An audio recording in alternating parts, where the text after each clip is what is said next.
If you happen to be presenting by yourself, really, there's only one conventional way to do it. You simply do there, get your slides and go through your stuff in this linear fashion, more or less linear.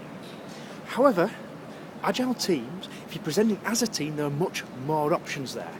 In particular, you need to consider whether that type of linear presentation really satisfies needs, whether it tells the customer implicitly the right messages you want to send about your team. Because of course, only one person can do the broadcast.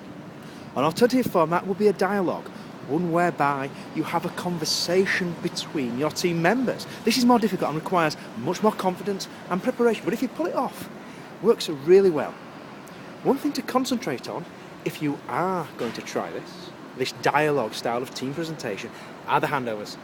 And unless you've done it a lot with yourselves, you've got a good chance of getting them wrong. So one of the tips is agree a handover signal.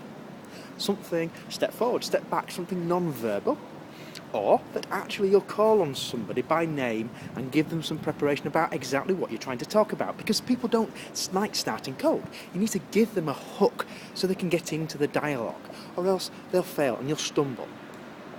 Sometimes you might think, well, we might as well do a dialogue by simply, sure, we've got a team, by dividing the content by sections and have different people do different sections. Now, in an Agile team, that may or may not work so well, because the problem you've got in an Agile team is really you're emphasising the fact that everybody participates together.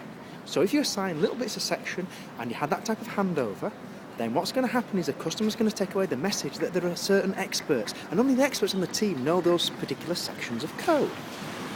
So think carefully about how you're going to do it and whether it's going to work in a natural way, and in particular practice the handovers so they're really, really natural. Okay, so think about it. If you're doing a team presentation, think hard about the format before you start. Consider whether a dialogue would work better between the team members, or whether you're going to have just one lead presenter. And think about the messages you send to your customer by this choice.